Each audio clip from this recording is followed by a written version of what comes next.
This presentation covers sensitive topics including acts of terrorism, bioterrorism, and details of deaths. Viewer discretion is advised. In the fall of 2001, America was a nation holding its breath. Just weeks after the September 11th attacks, the country was shrouded in a cloud of dust, grief, and a raw, palpable fear. The skies were empty, the silence deafening. We were told to watch for suspicious packages, for unattended bags, for another plane in the sky. But no one, not the CIA, not the FBI, not the president himself, told us to be afraid of the mail. No one warned us that the next weapon of mass destruction would arrive in a plain, white, business-sized envelope. It began on September 18, 2001. 7 days after the towers fell, 5 letters were dropped into a single mailbox in Trenton, New Jersey. They were unremarkable. Stamped, sealed, addressed in a strange, blocky, almost childish handwriting. The return addresses were fake, designed to look innocent. One read, 4th grade, Greendale School, Franklin Park, New Jersey. A child's school project, perhaps. A prank. But inside these envelopes wasn't a letter. It was a powder. A fine brownish granular dust. And within that dust were billions of microscopic assassins. Anthrax spores. Odorless, tasteless, and so small that a single gram could hold 100 billion lethal doses. The letters also contained messages. To the New York Post, one read, September 11th, 01. This is next. Take penicillin now. Death to America. Death to Israel. Allah is great. The message was clear. This was the second wave. Al-Qaeda, having struck by air, was now striking through our most trusted system of communication. The panic was instantaneous and absolute. Our story, however, doesn't start in New York or Washington, D.C. It starts in the sun-drenched offices of American Media Incorporated in Boca Raton, Florida, the publisher of tabloids like the National Enquirer. On October 1st, Robert Stevens, a 63-year-old photo editor, left work early. He felt terrible. Aches, a fever, nausea. He and his wife drove to the hospital, thinking it was a bad case of the flu. The next day, he was delirious. Doctors were baffled. His condition deteriorated at an alarming rate.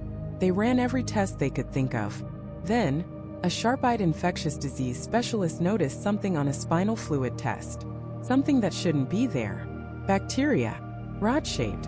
He ordered a culture. The results that came back were so unthinkable, so medically rare, that the lab technicians ran the test again. And again. The conclusion was inescapable.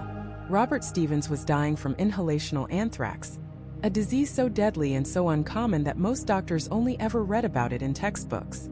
On October 5th, he was dead. The first American to die in a bioterrorist attack. How could this happen? Where did it come from? The FBI descended on the AMI building, a gleaming corporate office now a potential ground zero. They swabbed every surface.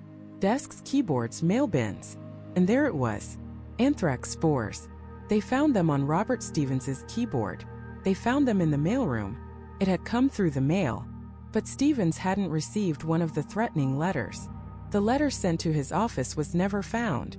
He had likely just handled an envelope, maybe held it up to the light, and in that simple everyday act, had inhaled a fatal dose of weaponized bacteria. Suddenly, every post office was a potential target. Every mail carrier. A frontline soldier in a war they didn't know they were fighting. Every piece of junk mail a potential bomb. The fear was no longer just about tall buildings. It was intimate. Could arrive at your home. It could be sitting on your kitchen counter. Then the second wave of letters hit. This time the targets weren't the media. They were the heart of American democracy. 2 identical letters postmarked again from Trenton, New Jersey on October 9th. One was addressed to Senator Tom Dashley, the Senate Majority Leader. The other to Senator Patrick Leahy, the chairman of the Senate Judiciary Committee. They were the 2 most powerful Democrats in the United States Senate. On October 15th, an intern in Senator Dashley's office opened the letter. A puff of white powder exploded into the air. The office was immediately locked down. Hazmat teams in full-body suits swarmed the Hart Senate office building. The capital of the United States was under biological attack. The powder in this letter was different. It wasn't the coarse brown material sent to the media. This was a fine, pure white powder. It was professionally made. It floated in the air like smoke, designed to be inhaled, designed for maximum lethality. The note inside was even more chilling. September 11th, 01. You cannot stop US. We have this anthrax. You die now. Are you afraid? Death to America. Death to Israel. Allah is great. The country teetered on the edge of hysteria. News anchors reported the story wearing gas masks. Government officials began taking the antibiotic Cipro as a precaution. The postal system, the lifeblood of the nation's commerce and communication, ground to a halt. Two postal workers, Thomas Morris Jr. and Joseph Kersine Jr., who worked at the Brentwood Mail facility in Washington, D.C. that processed the senator's letters, collapsed and died within days of each other. They were never warned. They were told the risk was low. They died from inhalational anthrax, simply from being in the same building as a sealed envelope. The FBI launched one of the largest and most complex investigations in its history, codenamed Anthrax. The working theory was obvious. This was bin Laden's phase 2. The letters themselves seemed to confirm it, but as forensic scientists and microbiologists began to analyze the anthrax itself, a terrifying new possibility began to emerge. They looked at the spores under an electron microscope. They analyzed its genetic code, and they discovered something that changed everything. The specific strain of anthrax used in the attacks was something called the Ivins strain. It was first isolated from a dead cow in Texas in 1981. It wasn't some wild strain from a cave in Afghanistan. The Ivins strain was a domestic product. It was the gold standard for anthrax research, used in American military and university laboratories. The powder sent to the senators was so refined, so expertly weaponized, that it could only have been made by a handful of people in the entire world. The FBI's profilers started to paint a picture of their suspect. He wasn't a foreign jihadi. He was highly educated, a scientist, an American. He almost certainly worked for the US government's own biodefense program. And that presented the most chilling question of all. The entire country was looking for an enemy overseas. But what if the most dangerous terrorist wasn't in a cave halfway around the world? What if he was in a lab coat right here at home? Was this a foreign enemy trying to frame an American scientist?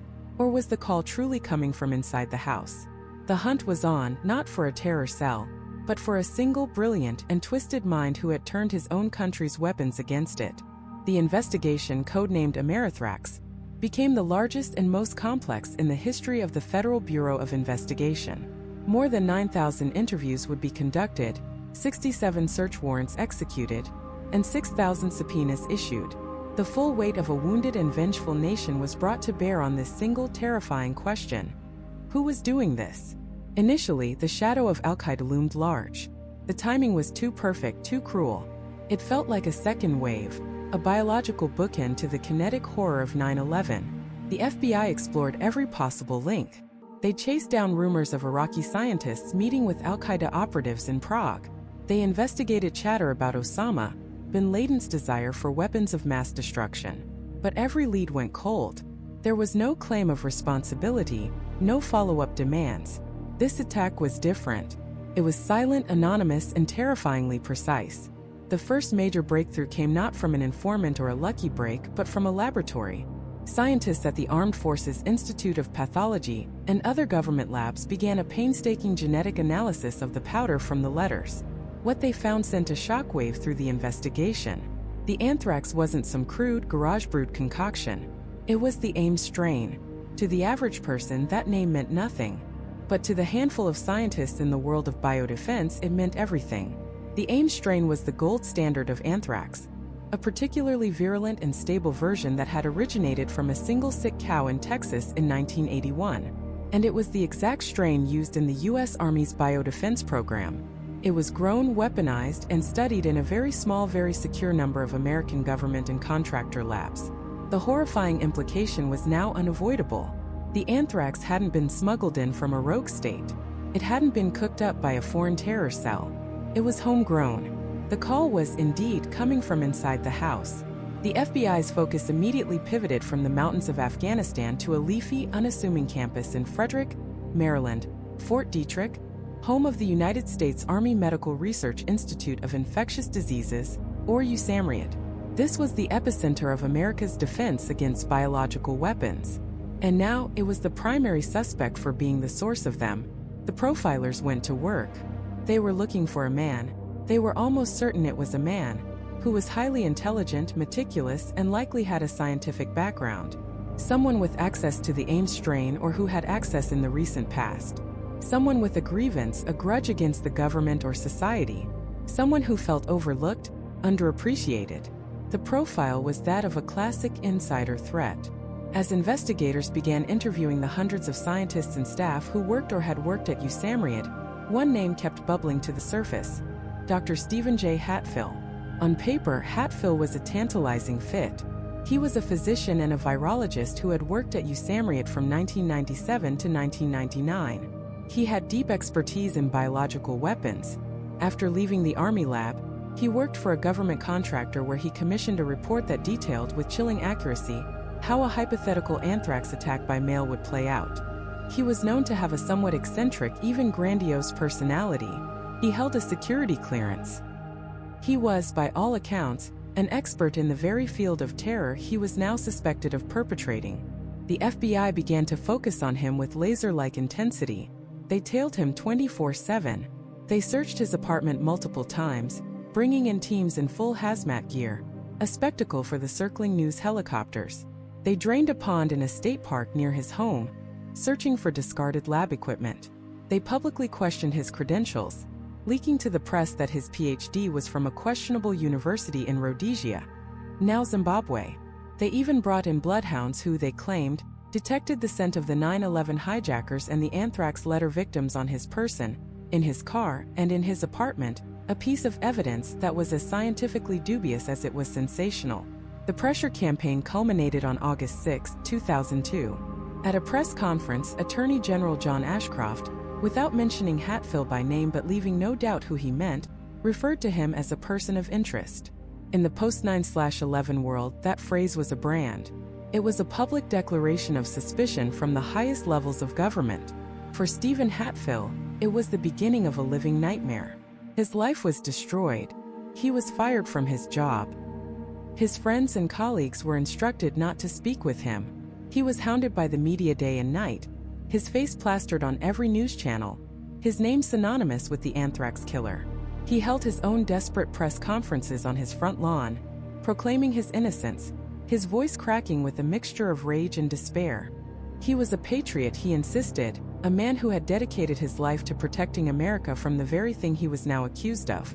He was being framed, scapegoated by an agency desperate to close a case that was terrifying the nation.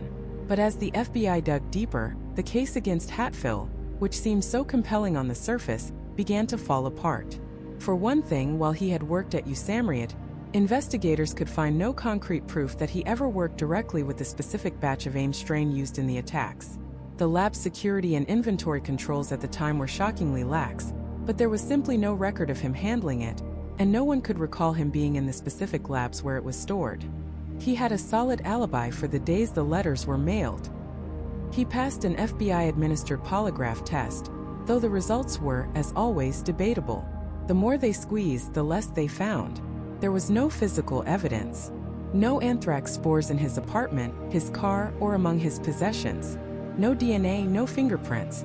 The entire case was circumstantial, built on a profile, a suspicious-sounding resume, and the questionable instincts of a few bloodhounds.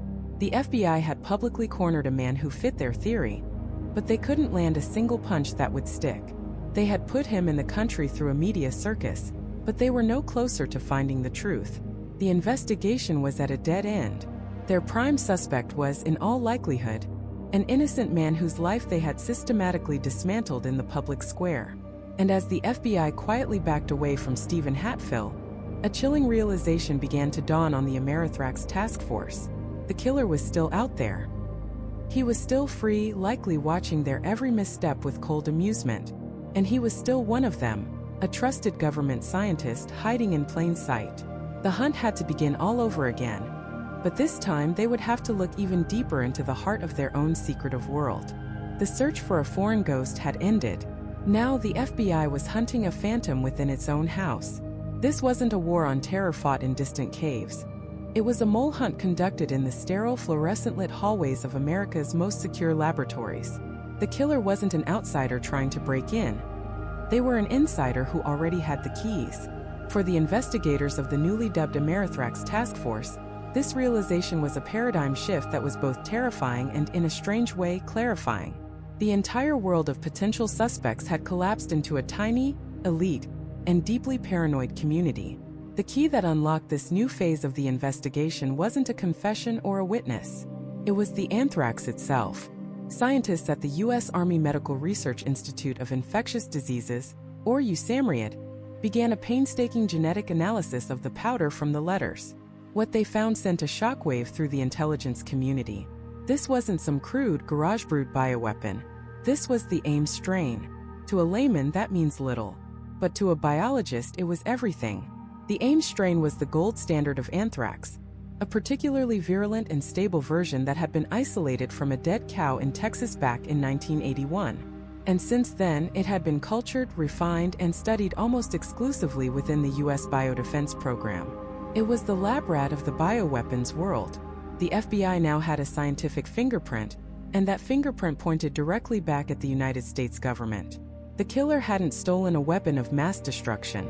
They had walked into their office, taken it from the freezer, and mailed it. With this stunning revelation, the hunt changed. The FBI brought in behavioral analysts to build a profile of their phantom. Who would do this? It couldn't be a foreign agent who somehow infiltrated a secure lab. The letters, with their crude, blocky handwriting and references to 9/11, were clearly designed to mislead, to point the finger at Al-Qaeda. This suggested a deep-seated cunning, a desire to manipulate the investigation from the very beginning. The profilers concluded they were looking for a single individual, not a group. A man most likely, someone with the technical skill to handle and weaponize the AIM strain, which meant he was a highly trained microbiologist. But the profile went deeper. This wasn't just a scientist, this was a man with a fractured psyche. He would be a loner, socially awkward, yet possessing a high opinion of his own intelligence. He felt overlooked, unappreciated by his peers and superiors. The attacks, the profilers theorized, were an act of supreme arrogance and rage. He wanted to prove how brilliant he was, to show the world the danger he represented, and to punish the very system that he felt had failed to recognize his genius. He was a man hiding a deep and festering grievance behind a white lab coat.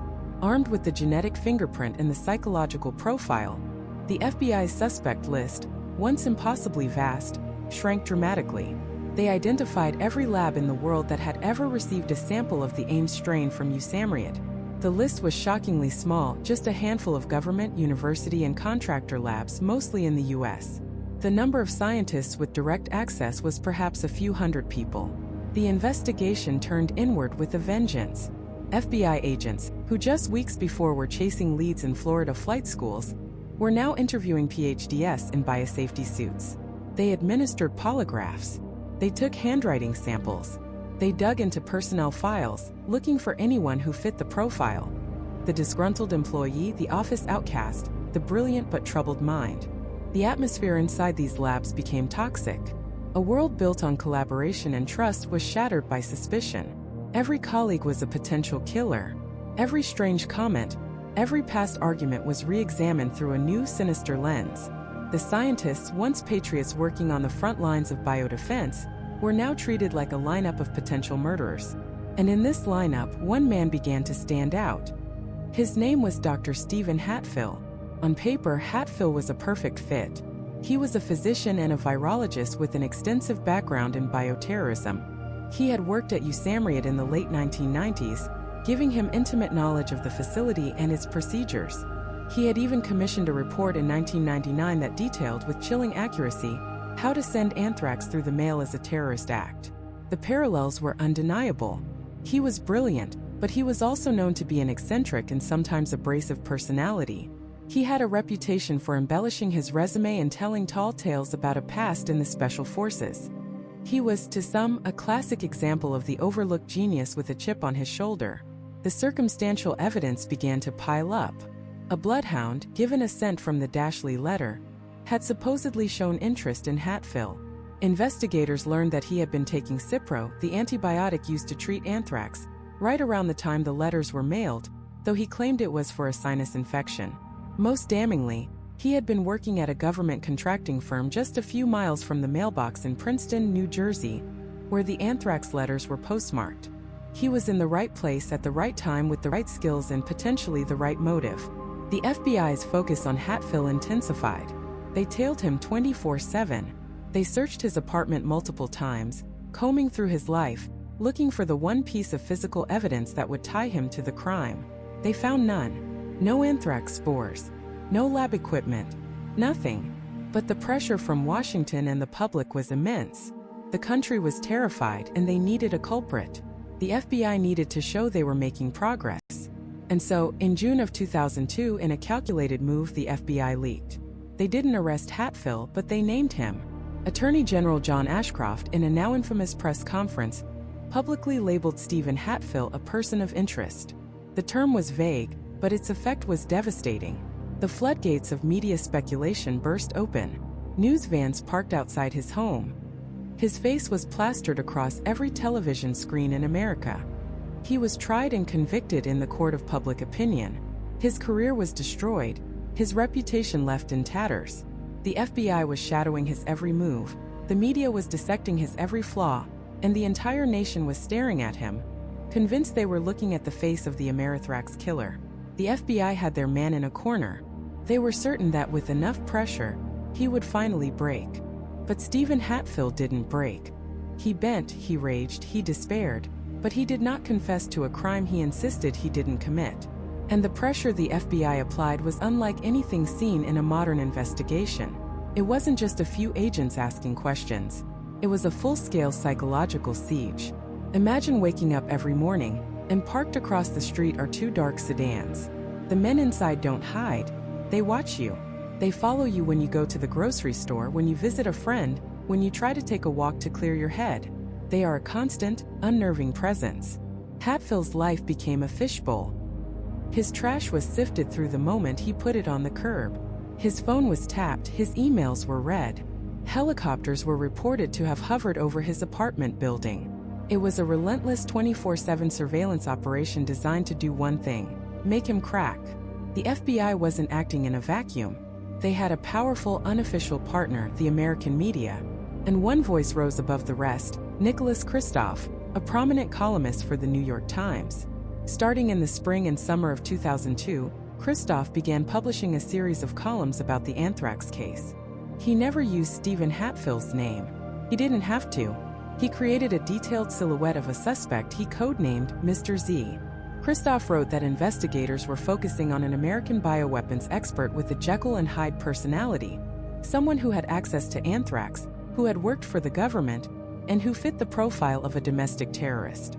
He painted a picture of a man who was eccentric, a braggart, and who had a history that raised red flags.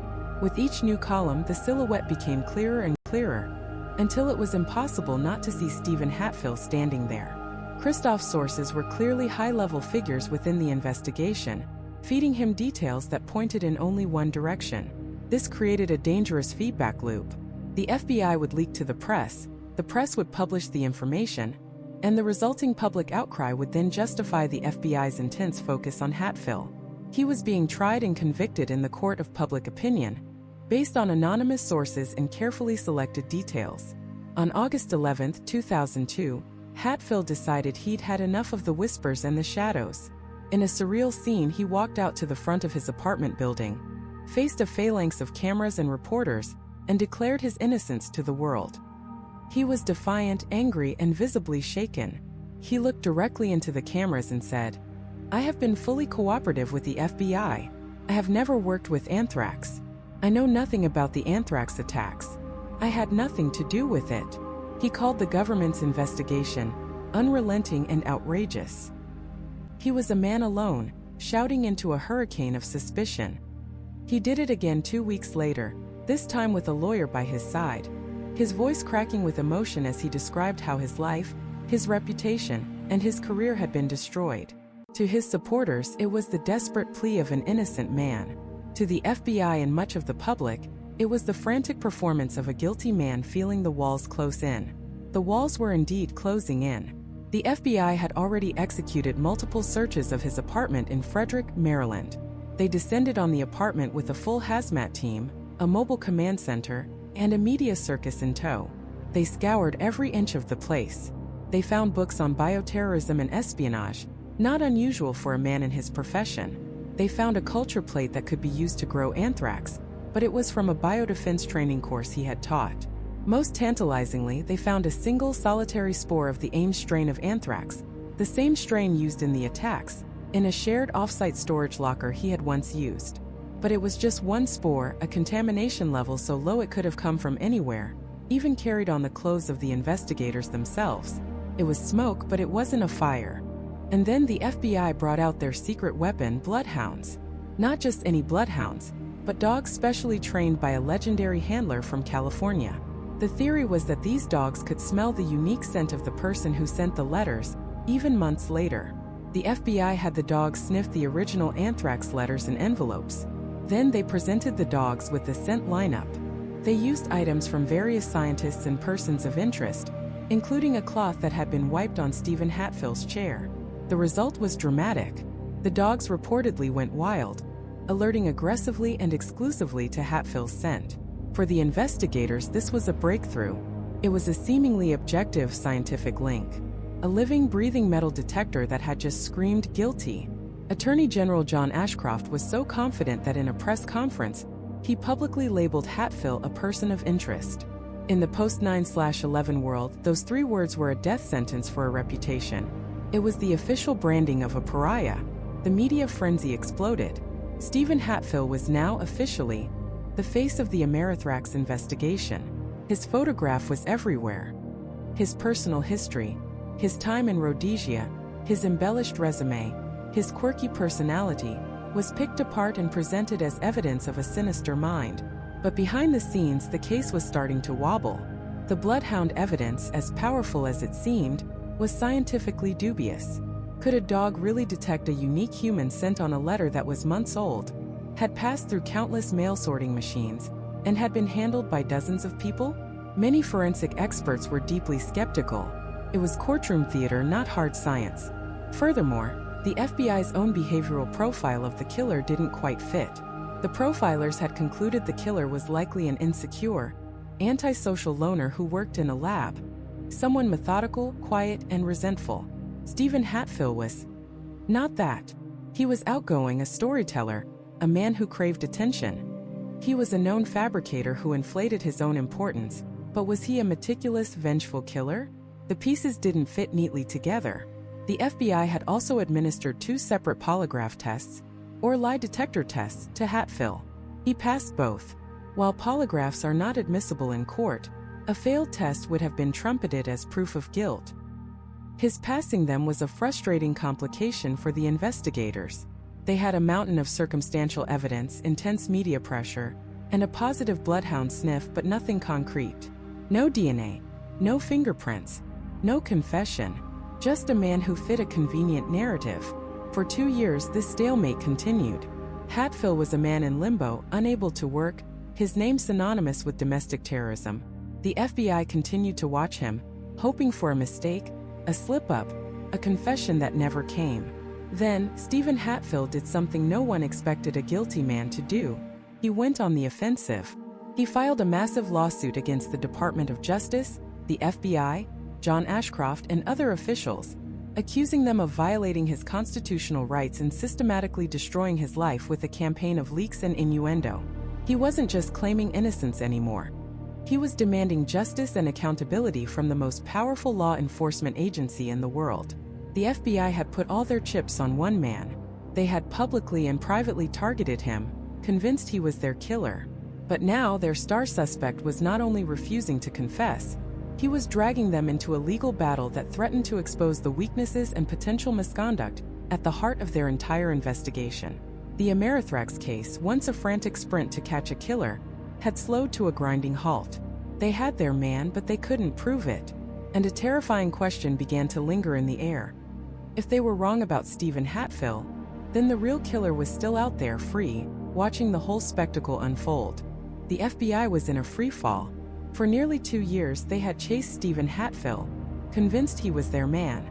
They had spent millions of dollars, dedicated thousands of agent hours, and dragged his name through the mud on national television. And for what? Nothing. The case wasn't just cold, it was frozen solid. buried under an avalanche of public failure and a suspect they couldn't charge.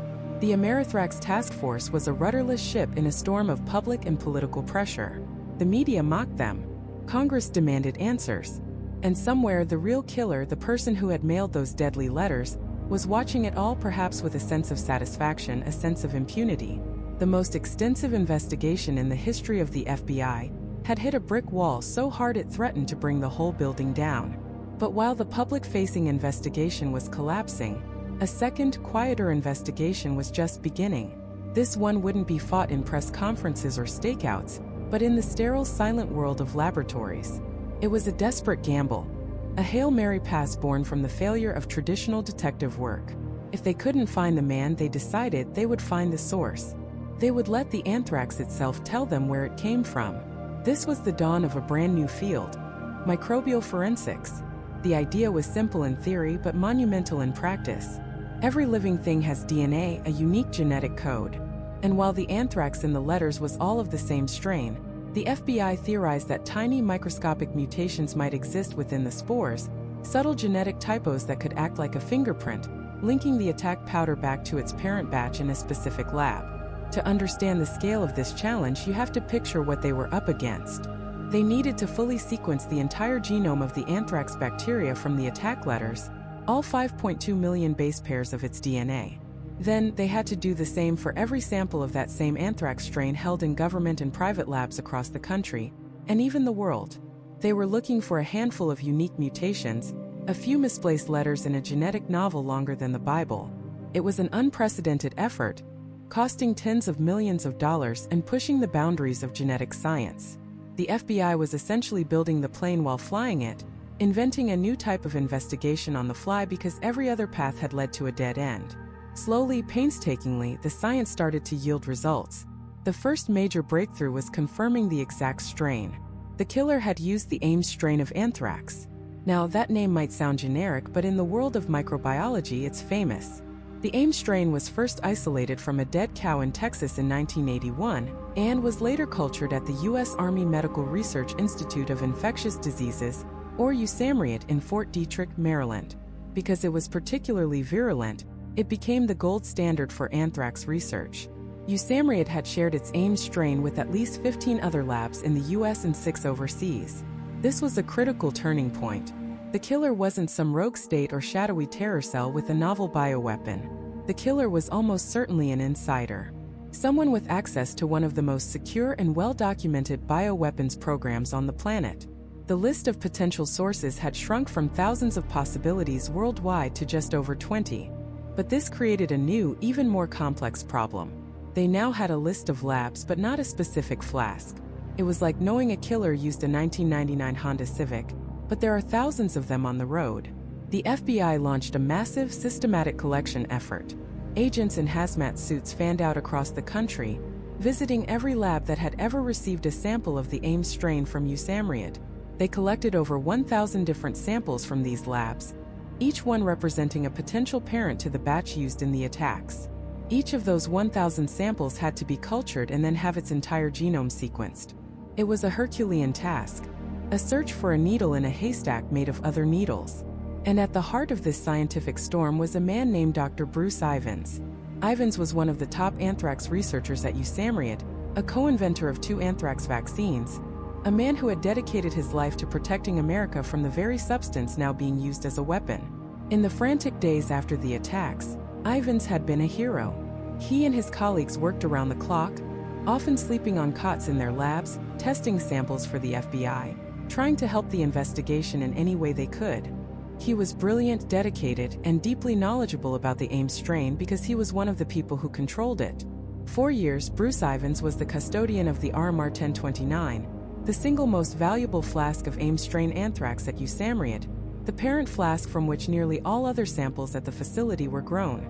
To the FBI agents who interviewed him, Ivins was an invaluable asset.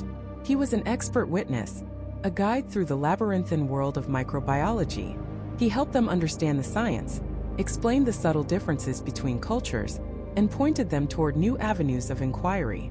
He seemed just as desperate to find the killer as they were. He was under immense pressure, working grueling hours, and was praised for his tireless commitment to the case. He was the ultimate insider, a trusted scientist on the front lines of the investigation. But as the genetic sequencing results started to pour in, a strange and deeply unsettling picture began to form. The scientist leading the genomic analysis discovered 4 specific, unique mutations in the anthrax from the letters. These 4 typos in the genetic code were the fingerprint they had been searching for. Now, all they had to do was find a sample in their library of 1,000 that had the exact same set of 4 mutations. They ran the analysis, and the results came back. The source of the anthrax, the parent material, wasn't from some other lab across the country. It wasn't from a university or a private company that had gotten a sample years ago. The genetic fingerprint didn't point to a lab in Utah or Ohio or even overseas. Pointed directly back to one single flask, the R. Martin 29. The master batch of AIM strain anthrax held in one place, and one place only, the U.S. Army lab at Fort Detrick. The very lab where Bruce Ivins worked. The very flask that Bruce Ivins personally controlled. The FBI had spent years and millions of dollars to cross a vast ocean of possibilities, only to find themselves standing on the exact same shore where they had started. And they began to realize that the expert who had been helping them navigate, the man they trusted to guide them to the killer, had been standing there the whole time. His name was Bruce Edwards Ivins, and for 7 years, he had been the ghost in the machine of the largest and most complex investigation in the history of the FBI. While the nation's attention and the full force of the Anthrax task force was focused on Stephen Hatfill, Ivins was working quietly in his lab at Fort Detrick, Maryland. He wasn't just a bystander.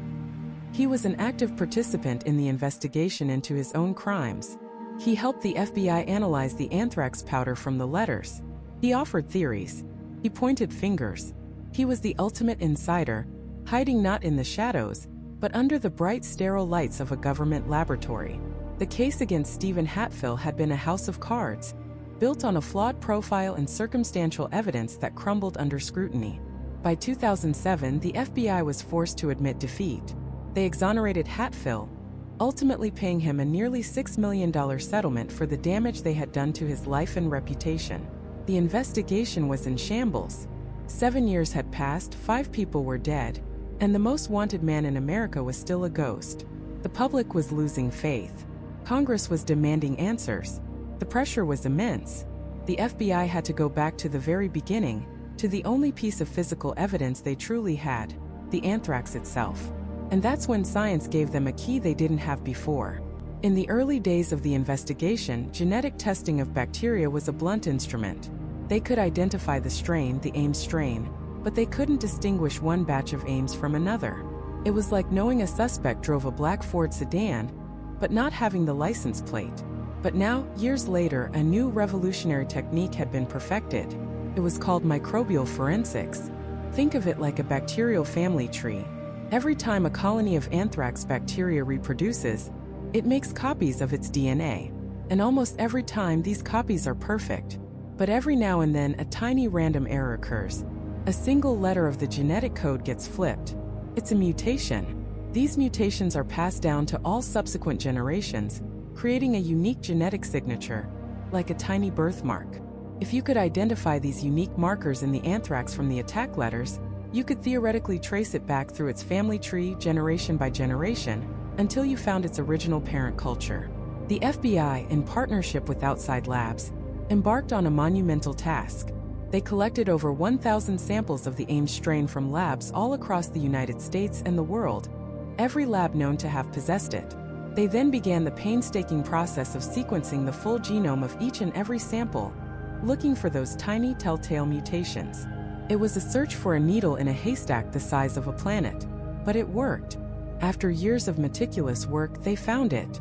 They discovered 4 specific mutations in the anthrax from the letters that were unique.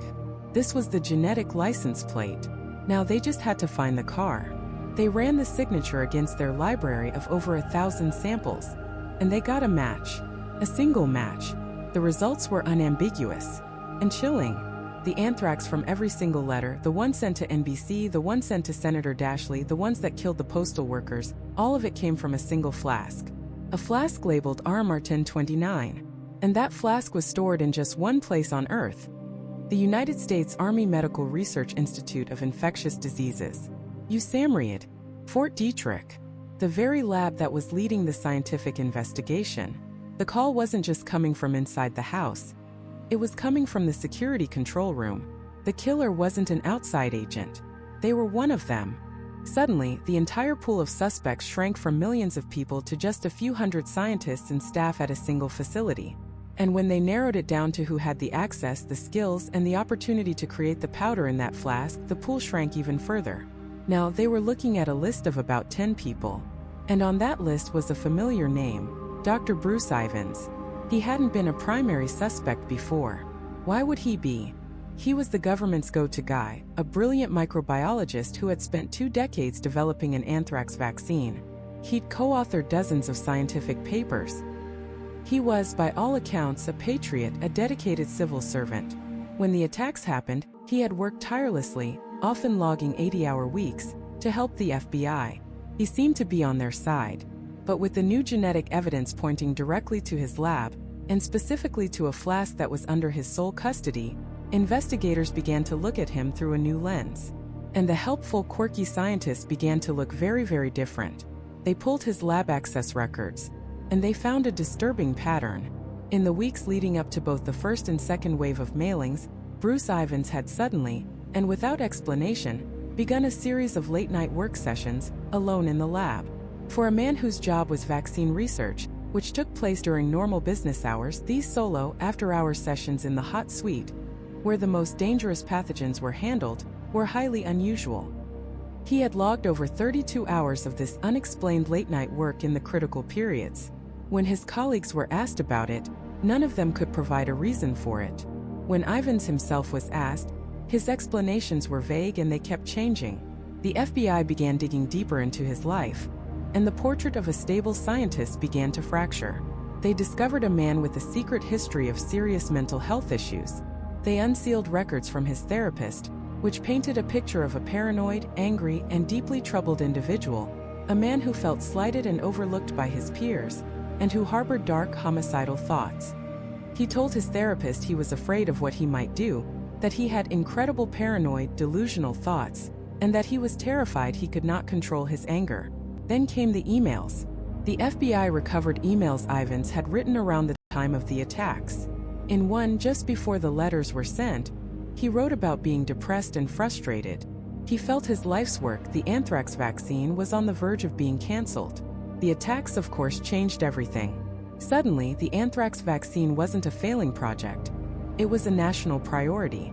The government poured hundreds of millions of dollars into it, securing the program and Ivins's career for the foreseeable future.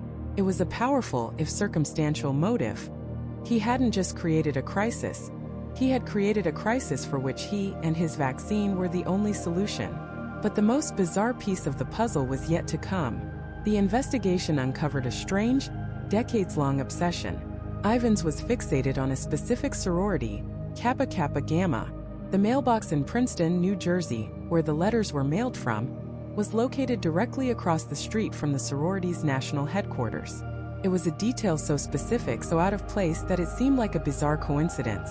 But as investigators dug into his life, they found a pattern. He had a history of stalking women from the sorority. He had stolen a book of their secrets from a college chapter. He had vandalized their property. His emails and therapy sessions revealed a dark, twisted fantasy life that centered on these women, a group he felt had rejected him. The FBI now believed this wasn't a coincidence at all. The location was a signature, a private message from the killer, linking the crime back to his own secret obsession. The evidence was all circumstantial, but it was forming a powerful, cohesive narrative. The means: sole custody of the parent strain of anthrax. The opportunity: unexplained, late-night lab sessions just before the mailings. The motive: a desperate attempt to save his failing vaccine program.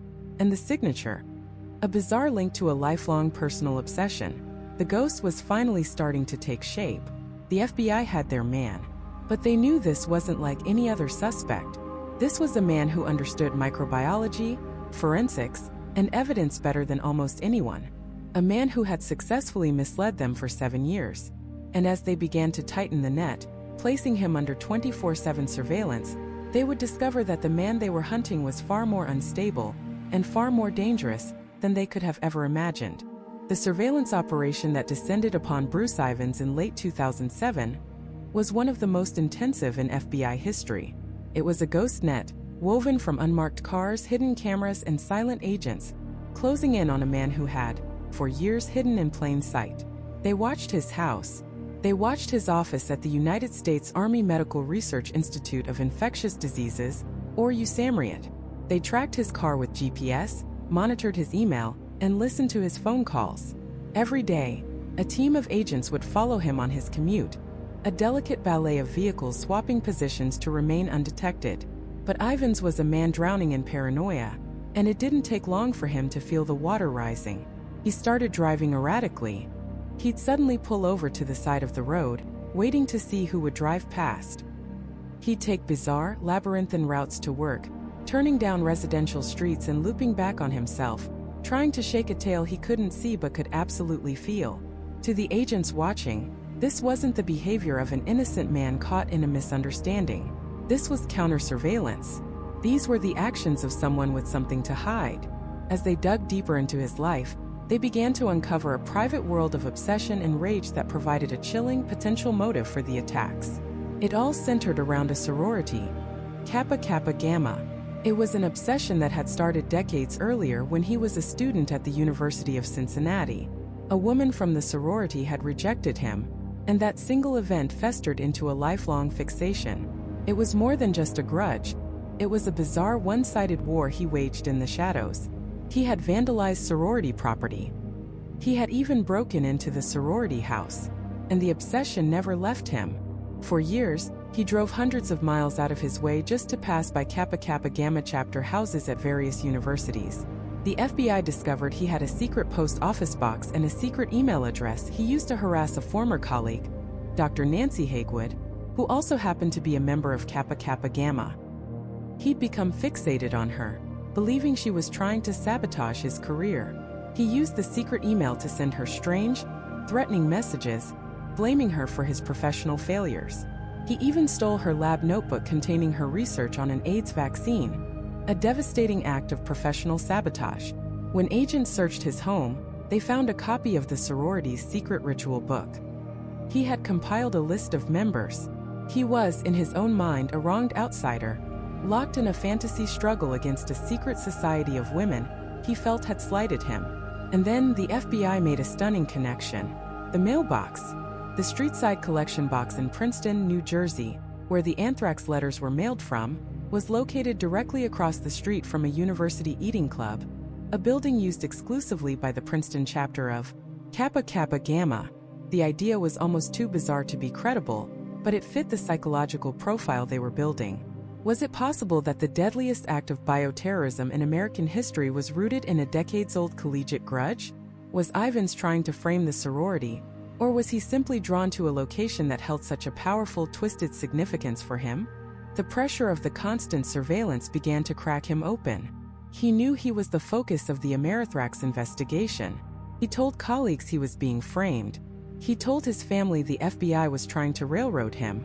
But in his private therapy sessions, a much darker picture emerged. The FBI had obtained a subpoena for the notes of his therapist and his social worker, and what they read was terrifying. Ivins was coming apart. He confessed to his therapist that he was having homicidal thoughts. He spoke of a deep, simmering rage that he struggled to control. He told her he had dreams of killing his coworkers, describing them in graphic detail. He was particularly angry at one female colleague, telling his therapist, "I'm a vindictive, vengeful person. I have a history of getting even." He told his social worker, Jean Dooley, an even more frightening story. He said he was thinking of buying a gun, a Glock, and body armor. He said he was going to take out his colleagues at the lab, describing it as a final blaze of glory. He told her, "I'm getting to the point where I can't control it anymore." He specifically threatened the lead FBI investigator on his case, and then he said something that sent a chill down the spine of every agent who read the report.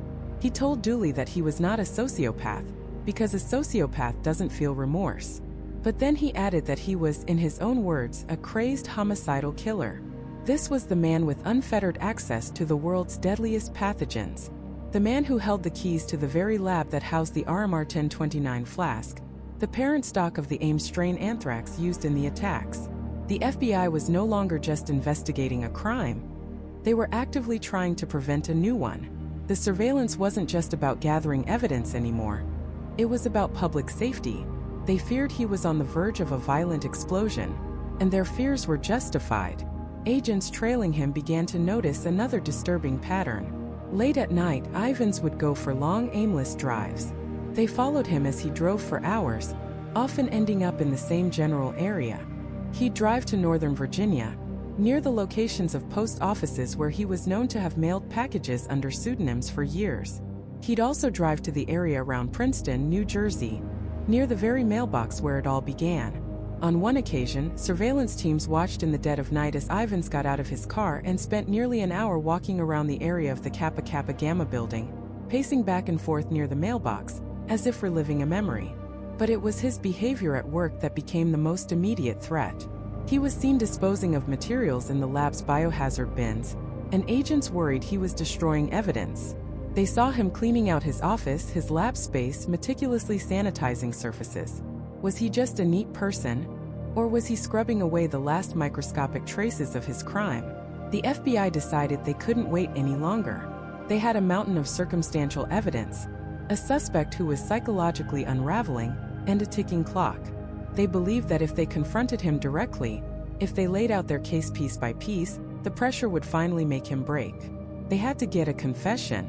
In late July of 2008, they made their move, approaching his therapist and social worker, informing them of the imminent danger Ivins posed and the plan to charge him with capital murder. They needed to get him off the street, and they needed to do it now. His therapist agreed to help. She called Bruce Ivins, telling him he needed to come in for an emergency session. The trap was set, but Bruce Ivins had one last move of his own to make. On the evening of July 26, 2008, Bruce Ivins did not go to his emergency therapy session. He didn't answer the calls from his therapist, Jean Dooley, who was growing more frantic by the minute. Instead, he drove to a local grocery store and bought 2 bottles of Tylenol PM. He then went home. For the next several hours, he methodically cleaned his house, tidied his office, and left a series of notes. He left a note for his wife, Diane, and his 2 adult children. He also left a $200,000 check for a local animal shelter he supported. The next morning, his wife found him unconscious on the bathroom floor. He was rushed to Frederick Memorial Hospital. The diagnosis was grim: a massive overdose of acetaminophen, the active ingredient in Tylenol, which had caused catastrophic liver failure. For 2 days, he lay in a coma, kept alive by machines. The FBI, informed of the situation, placed agents outside his hospital room. They were so close. The indictment was just days away, but they would never get to serve it. On July 29, 2008, after consulting with doctors who confirmed there was no hope of recovery, Bruce Ivins's family made the agonizing decision to remove him from life support. At the age of 62, the man the FBI believed was the Anthrax killer was dead. The news was a bombshell. For the FBI, it was a nightmare scenario. Their prime suspect, the man they had spent years zeroing in on, had slipped through their fingers at the last possible second. There would be no arrest, no trial, no public cross-examination of the evidence. There would be no confession. All they had was a dead man and a mountain of circumstantial evidence. The public, who had been following the case for 7 long years, deserved answers. And so, on August 6, 2008, the Department of Justice did something highly unusual. They held a press conference to publicly name a dead man as a mass murderer and close the case. They laid out, for the first time, the complete story of why they were so certain that Bruce Ivins, and Bruce Ivins alone, was the anthrax mailer. The case they presented was built on 3 pillars: motive, opportunity, and a revolutionary new branch of science. Let's start with motive, because it's perhaps the most disturbing part of the puzzle. The FBI painted a picture of a man living a double life. On the surface, he was a brilliant, award-winning scientist, a dedicated family man, and a church volunteer. But underneath, he was a man consumed by dark obsessions and professional desperation. For decades, Ivins had harbored a secret, all-consuming obsession with a college sorority, Kappa Kappa Gamma. He had been rejected by a woman in the sorority years ago, and the fixation festered. He would stalk their members, steal their sorority handbook, and even vandalize their property. His therapist's notes, which the FBI obtained, were filled with his fantasies and rage directed at the sorority. So what does this have to do with the Anthrax attacks? The FBI discovered a stunning connection. The letters sent to Senators Dashley and Leahy were mailed from a street-side mailbox in Princeton, New Jersey. Just a few yards away from that mailbox on the same street was the National Storage Facility for the Kappa Kappa Gamma sorority. To the FBI, this was no coincidence. It was Ivins' signature, a way of lashing out at his personal demons while simultaneously attacking the symbols of American power. But there was a second, more professional motive. By 2001, the anthrax vaccine program, which Bruce Ivins had dedicated his life to, was in serious trouble. The vaccine was facing scrutiny, its funding was in jeopardy, and its effectiveness was being questioned. The program was on the verge of collapse, and with it, Ivins' entire career. The FBI argued that Ivins saw a twisted opportunity. By unleashing a terrifying anthrax attack, he could single-handedly demonstrate the critical importance of his work. He could create a crisis that only he and his vaccine could solve. He would become the hero, saving the nation from a threat of his own making. And in the months after the attacks, that's exactly what happened. Funding poured into anthrax research, the vaccine program was saved, and Bruce Ivins was put in charge of testing and analyzing the anthrax samples sent in from across the country. He had put himself at the very center of the investigation. Next, there was opportunity. As one of the world's foremost anthrax experts at USAMRIID, Ivins had virtually unlimited, unsupervised access to the deadliest substances on Earth. Specifically, he was the sole custodian of a particular batch of the Ames strain of anthrax, known as RMR 1029. This was his personal stock, his private library of death. When investigators analyzed his lab access records, they found a startling pattern. In the weeks leading up to both the September and October mailings, Ivins' work habits changed dramatically. He began logging long, solitary hours in the lab late at night, a time when he would be completely alone in the high-security hot suite. His logged hours for that period spiked to more than double his usual average. When the FBI questioned him about this, he gave flimsy, contradictory excuses. He was trying to escape problems at home, he was just cleaning. But the logs told a different story. A man with a secret, working alone with the murder weapon in the dead of night. But motive and opportunity weren't enough. The FBI needed a direct, physical link between Bruce Ivins and the powder in those envelopes. And they found it, thanks to a scientific breakthrough that was developed specifically for this case. This was the FBI's ace in the hole: microbial forensics. The anthrax used in the attacks was the Ames strain, but not just any Ames strain. Like all living things, bacteria mutate as they grow and reproduce. The scientists at the FBI and other specialized labs realized they could map the unique genetic fingerprint of the anthrax from the letters. They then embarked on a colossal task, collecting and analyzing over 1,000 samples of the Ames strain from labs all across the country and the world, trying to find a perfect match. After years of painstaking work, they found it. The anthrax in the letters contained a number of unique genetic mutations. Think of them as tiny biological typos. These same typos were found in only one sample in the entire world, the parent stock from flask RMR 1029, the flask that was under the sole custody of Dr. Bruce Ivins. It was the genetic smoking gun. The odds of this match occurring by chance were astronomical. The science proved, beyond a reasonable doubt, that the anthrax in the letters could only have come from the supply controlled by Ivins. On top of this, the FBI had a trail of damning behavioral evidence. There were the deceptive emails he sent to colleagues, trying to cast suspicion on others. There was the instance where he submitted a fake anthrax sample from his own lab to throw investigators off his trail, an act of blatant obstruction. He told the FBI he couldn't have mailed the Princeton letters because he was at home, but his E-ZPass record showed he had driven hundreds of miles that day, with no explanation. His language also became increasingly bizarre. He wrote an email to a friend just before the attacks that read, "I have some incredible secrets to tell you. Bin Laden is preparing to launch a major terrorist attack on the US. I'm the only one who knows the details." To the Department of Justice, the picture was complete and horrifying. A brilliant but deeply disturbed scientist, driven by personal grudges and professional vanity, used his privileged access to a weapon of mass destruction to terrorize the nation. He had the motive, he had the means, and he had the exclusive opportunity. The revolutionary science of microbial forensics had pointed directly to his lab and to his flask. For the FBI, the case was closed. But for many others, it was just the beginning of a whole new set of questions. Despite the mountain of evidence the FBI presented, many people who knew Bruce Ivins, his colleagues, his friends, even other scientists who reviewed the case were not convinced. They saw holes in the FBI's narrative, gaps in the evidence, and a rush to judgment. They believed the FBI, under immense pressure to solve the case, had found a convenient scapegoat in a troubled man who could no longer defend himself. The government had declared the mystery solved, but the real debate was just getting started. The government's case rested on a narrative so compelling it felt like a Hollywood script. A brilliant but troubled scientist, a man on the inside, driven by a crumbling psyche and a desperate need for recognition, unleashes a silent terror upon his own country. It was a clean, contained, and above all a domestic explanation. It severed any lingering connection to foreign terrorism, a narrative the nation, still reeling from 9/11, desperately needed to hear.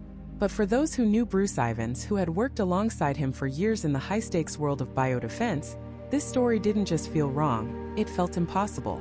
They saw a man who was quirky, eccentric, even obsessive, but not a mass murderer. They saw a scientist dedicated to saving lives from anthrax, not taking them. And they began to pick apart the FBI's case thread by thread. The first and most powerful pillar of the FBI's argument was the science itself. They presented it as a genetic smoking gun.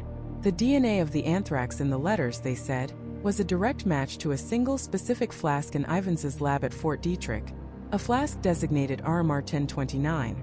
They claimed Ivins had sole custody of this parent stock, making him the only person who could have created the deadly powder. It was the linchpin of their entire investigation. But this claim of scientific certainty began to crack under scrutiny. First, the idea of sole custody was an overstatement.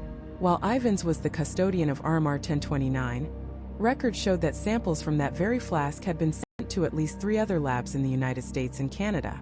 The unique genetic stock wasn't confined to his lab alone. The circle of potential suspects was immediately wider than the FBI claimed. Then came the review from the National Academy of Sciences, one of the most respected scientific bodies in the world. They were asked to evaluate the FBI's genetic evidence. Their conclusion was a bombshell. They agreed that the anthrax in the letters was consistent with the material in flask RMR 1029. But, and this was a monumental but, they stated that the genetic analysis was not and could not be a unique fingerprint. The science could not definitively prove the spores came from Ivins's flask, nor could it rule out other sources. The FBI's smoking gun wasn't smoking. It was, at best, circumstantial. The second pillar of the case was Ivins's behavior. The FBI pointed to a sudden spike in late-night lab work in the weeks leading up to the mailings. They painted a picture of a man secretly toiling away after hours, using the lab's equipment to grow and refine the billions of spores needed for the attacks. On paper, it looked damning. But again, his colleagues offered a different perspective. Fort Detrick was a pressure cooker environment. Scientists frequently worked odd, long hours to meet deadlines for critical experiments. Ivins, they said, was working on a failing anthrax vaccine program and was under immense pressure to get results. His late nights could be explained by his attempts to save his project. Crucially, in all those hours of supposed secret work, the FBI found no physical evidence. No stray anthrax spores in places they shouldn't be. No contamination on his clothes, in his car, or in his home. There was no direct proof he was doing anything other than his job. Then there was the issue of opportunity and means. Creating the anthrax powder used in the attacks was not a simple task. It was a highly refined, aerosolized powder, designed for maximum lethality. The material was so fine it could float in the air like a gas. Many bioweapons experts argued that producing a substance of this quality would require specialized equipment, large-scale fermenters, milling machines, and sophisticated containment gear that Ivins simply did not have access to in his lab. They argued the production would have left a significant mess, a trail of contamination that would have been impossible to hide. Yet, extensive searches of his lab and home found nothing. The FBI countered by suggesting he could have used simple, rudimentary equipment. But this theory was met with deep skepticism from experts who understood the complex process of weaponization. The final pillar was the trip to Princeton, New Jersey, near where the letters were mailed. The FBI presented evidence of Ivins making a mysterious 6-hour round-trip drive on the nights the letters were believed to have been posted. They cited his E-ZPass records and a credit card transaction, but they could never place him at the specific mailbox on Nassau Street. It was another piece of circumstantial evidence. Ivins had friends and family in the region, and there were other plausible reasons for the trip. Without a witness or a camera placing him at the scene, it was just another dot that the FBI was connecting with a dotted line of inference. As the official case against Ivins began to look less like a solid structure and more like a house of cards, old questions and new theories began to resurface. For many, the ghost of Stephen Hatfield loomed large. The FBI had been so convinced, so publicly certain about Hatfield, only to be proven spectacularly wrong. Had they simply done it again? Had they, under unbearable pressure to close the most perplexing case in their history, zeroed in on another socially awkward scientist, building a narrative that fit their needs regardless of the facts? The pattern of leaks to the press, the public character assassination, it all felt disturbingly familiar. This skepticism opened the door to darker, more complex possibilities. Some investigators and journalists began to look again at the initial theory, that this was not the work of a lone actor at all. They pointed to the sophistication of the Anthrax and the coordinated nature of the attack, suggesting it was the work of a group, perhaps a small cell of insiders within the U.S. bioweapons program itself. The motive? A twisted form of self-preservation. In the years before September 11th, funding for biodefense was dwindling. What better way to demonstrate the very real threat of bioterrorism and secure billions in new government funding than to stage a limited, terrifying attack? In this chilling scenario, Bruce Ivins wasn't the mastermind. He was either a pawn, a participant who knew too much, or the perfect fall guy, a man with known psychological issues who could be easily discredited and blamed after his death. The Department of Justice officially closed the Anthrax case in 2010. They released a 92-page summary of their evidence, declaring with absolute certainty that Bruce Ivins was the perpetrator, and that he acted alone. They had their man and the book was closed. But for a vast community of scientists, journalists, and even members of Congress, the case was anything but closed. The government's narrative required you to believe that a man dedicated to fighting anthrax decided to weaponize it, that he did so using equipment he didn't have without leaving a single trace, that he did it for a motive that made little logical sense, and that the key scientific evidence was definitive when the National Academy of Sciences itself said it wasn't. It created a profound and unsettling schism in the story of 9/11. On one side stood the official story, a neat and tidy conclusion to a terrifying chapter. On the other side was a chasm of doubt, filled with unanswered questions, scientific ambiguity, and the haunting possibility that the FBI had gotten it wrong twice. If the government's case was indeed a carefully constructed fiction, built on a foundation of circumstantial evidence and convenient timing, it led to one terrifying conclusion. It meant that the person or people who murdered 5 Americans and terrorized a nation were never brought to justice. It meant they got away with it. And if the killer wasn't Bruce Ivins, who was it? The moment you pull on that one loose thread, the thread of doubt in the FBI's official story, the entire narrative unravels, leaving behind a cold, dark void. A void filled with terrifying alternate possibilities, each one pointing to a different kind of evil, a different kind of enemy. For years, the FBI chased a ghost, a profile of a lone, disgruntled American scientist. But what if they were looking in the wrong country entirely? In the immediate, panicked aftermath of 9/11, the first and most obvious suspect was Al-Qaeda. Just made sense. The nation had just been attacked by foreign terrorists. Now, a second wave of attacks was underway using a biological weapon. The two events seemed inextricably linked.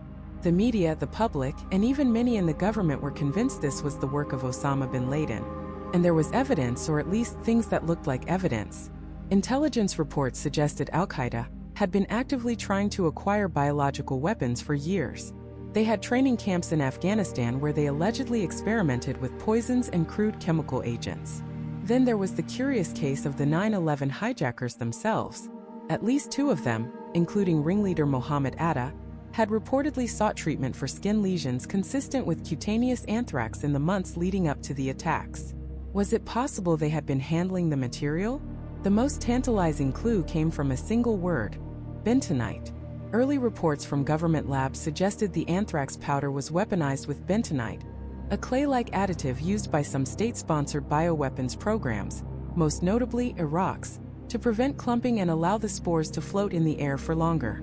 This immediately set off alarm bells. The link to a state sponsor, specifically Saddam Hussein's Iraq, was the nightmare scenario. It was also the political justification some in the Bush administration were looking for to expand the war on terror. The problem was it wasn't true. The FBI later confirmed there was no bentonite in the anthrax. The initial tests had been misinterpreted.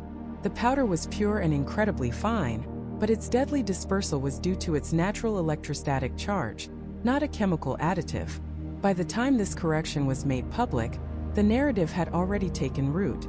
For many, the idea that Al-Qaeda or a state sponsor like Iraq was behind the attacks never fully went away.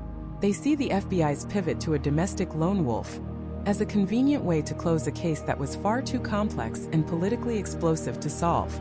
In this version of events, the real culprits were never pursued with the same vigor, and the focus on a scientist at Fort Detrick was a misdirection, leaving the original foreign enemy to melt back into the shadows. But there is another theory, one that is perhaps even more disturbing. This theory looks at the letters themselves. Death to America. Death to Israel. Allah is great. At first glance, it's the writing of a radical jihadist. But to some investigators and linguistic experts, it looked wrong.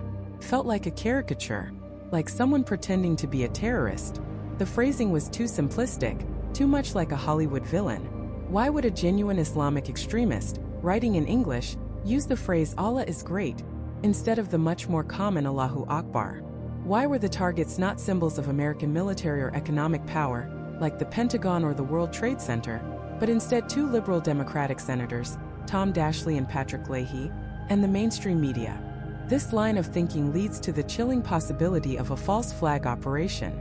The idea is that the attacker was not a foreign terrorist, but a domestic one. Someone on the far right, an American extremist who wanted to exploit the post-9/11 fear to push the country into a broader war in the Middle East.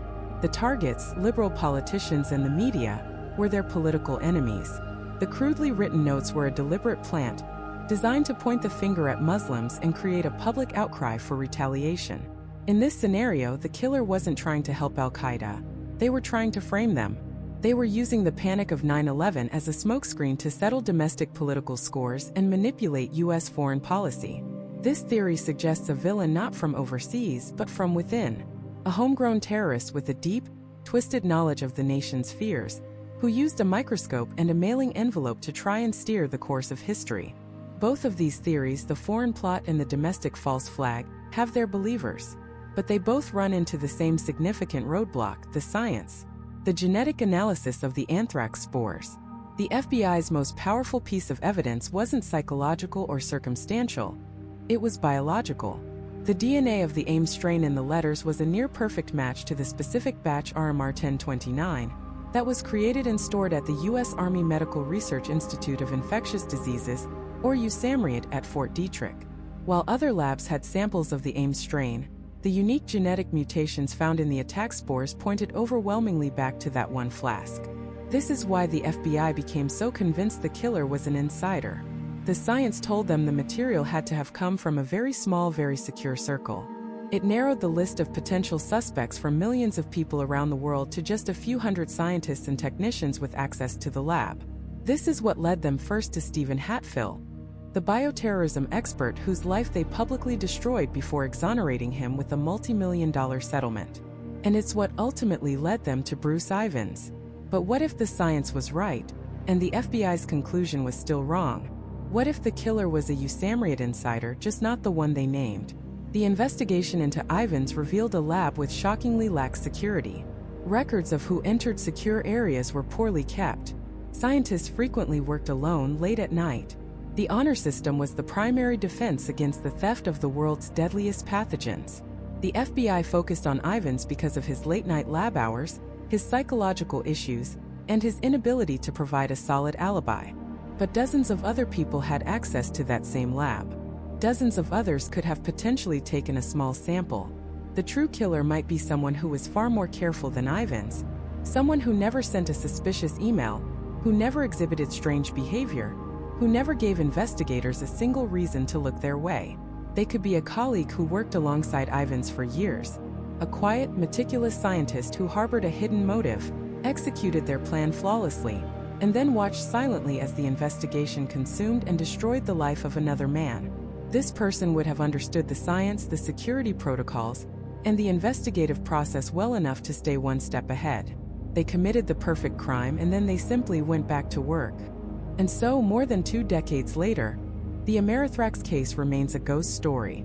A story with no ending. The 5 victims, Robert Stevens, Thomas Morris Jr., Joseph Kursine, Kathy Nguyen, and Ottilie Lundgren are gone. The 17 others who were infected carry the physical and emotional scars. The nation itself was changed. The attacks triggered a massive, multi-billion-dollar investment in biodefense, creating Project BioShield and fundamentally altering the way the government prepares for a biological threat. The U.S. Postal Service spent years and hundreds of millions of dollars decontaminating facilities, forever changing how mail is processed. But the real, lasting legacy of the anthrax attacks is the uncertainty. It's the gnawing suspicion that the official story is incomplete. It's the knowledge that a weapon of mass destruction was successfully deployed on American soil by an unknown attacker. It's the realization that despite the most expensive and complex investigation in its history, the FBI may have closed the case, but they never truly solved it. The anthrax letters were more than just a terrorist attack, they were a psychological one. They took the raw, open wound of 9/11 and filled it with a new kind of poison, the fear of the unseen enemy. The fear of a threat that could arrive silently, invisibly, in a plain white envelope. And because we still don't know for certain who sent them or why, that fear has never entirely gone away. The dust has settled, but the shadow remains.